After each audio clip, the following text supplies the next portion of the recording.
Tunjangan pejabat selangit, iuran rakyat juga melejit. Iuran apa sih? Ini nih, iuran BPJS Kesehatan yang diisyaratkan oleh Bendahara Negara, Ibu Sri Mulyani yang terhormat, akan naik iurannya di tahun 2026. Apa-apa mahal fasilitas dari pemerintah yang katanya meringankan rakyat, tapi naik harganya. Ini benar membantu rakyat atau bikin sengsara rakyat? Tapi apa sih alasan iuran BPJS Kesehatan tahun 2026 naik? Saya Dila Hantika, inilah Jurnalisik.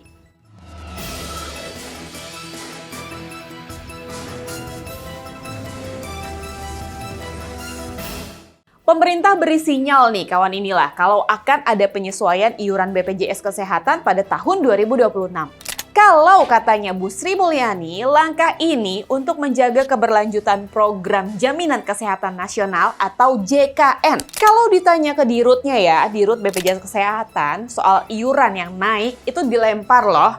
Suruh tanya ke Bu Sri Mulyani katanya, lempar aja Pak, nggak apa-apa, biar aman kan, biar nggak salah ngomong kan Pak. Tapi dirut BPJS Kesehatan ini sempat beri penjelasan. Iuran BPJS naik karena keuangan BPJS Kesehatan tekor, alias defisit kawan inilah. Sehingga berpotensi pada gagal bayar BPJS ke RS sejumlah pelayanan kesehatan. Ali Gufron ini menyampaikan kepada inilah.com terdapat defisit program JKN merujuk pada data BPJS Kesehatan per akhir Desember 2024 kemarin. Nilai biaya manfaat atau pengeluarannya ini mencapai 176 triliun rupiah.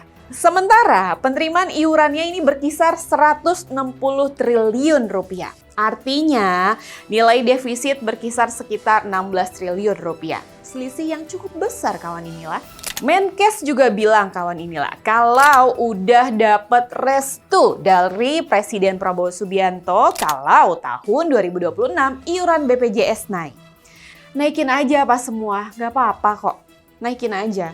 Sementara rakyatnya, warganya ya begini-begini aja. Semakin terhimpit oleh kebutuhan ekonomi. Dan semakin sakit melihat tunjangan-tunjangan yang diterima oleh anggota dewan. Sementara Direktur Eksekutif Selyos Bima Yudhistira ini mengatakan besarnya pungutan atau tarif ini membuat kelas menengah ke bawah semakin terpuruk. Anggota Komisi C DPRD Jakarta, Hardianto Kenneth ini justru menolak rencana kenaikan iuran BPJS Kesehatan ini. Ia menilai akan menambah beban masyarakat, terutama warga yang berpenghasilan rendah. Nah ini nih, benar ini. Ia juga khawatir nih kawan inilah sama masyarakat kalangan menengah bawah yang menjadi peserta BPJS Mandiri. Karena kalau nggak ada skema subsidi atau kompensasi dari pemerintah, ya apalagi dampaknya? Pasti berdampak secara langsung. Apalagi kelas pekerja informal atau keluarga dengan penghasilan yang pas-pasan.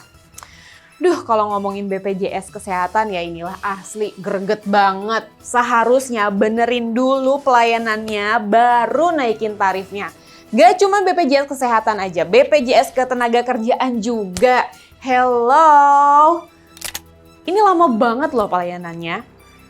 Karena ngalamin sendiri nih gimana susahnya dan bedanya penanganan pasien yang pakai BPJS Kesehatan. Di rumah sakit juga seolah-olah dibedakan nih mana yang bayar pribadi, mana yang bayar pakai BPJS Kesehatan, mana yang bayar pakai asuransi swasta atau asuransi sendiri.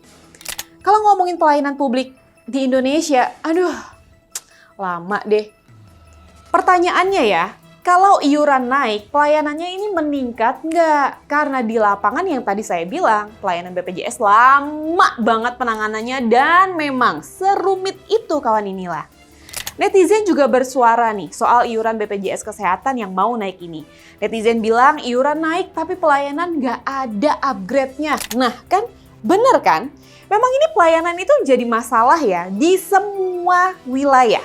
Gak cuma BPJS Kesehatan, ingat BPJS Ketenagakerjaan juga. Pokoknya yang berbau dengan pelayanan publik, pelayanannya masih harus diperbaiki. Ada lagi netizen yang bilang bayar doang, tapi obat yang mahal dan bagus gak di cover. Nah, tapi sih kawan inilah ya, katanya nih kenaikan harga ini akan menyesuaikan dengan penerimaan manfaat peserta BPJS. Katanya loh ya, omon-omon. Ada juga netizen yang bilang BPJS naik tapi penyakit banyak yang gak di cover. Ya ini miris sih, sedih banget sih kalau soal ini. Yang kayak gini itu sebenarnya dari BPJS-nya atau emang ada oknum dari rumah sakit sih? Bantu jawab ya kawan Inilah dan jangan lupa tulis di kolom komentar. Saya Dila Hantika, jangan lupa untuk like, share, komen, dan subscribe channel YouTube inilah.com. Dan sampai jumpa di jurnalistik selanjutnya. Wassalamualaikum warahmatullahi wabarakatuh.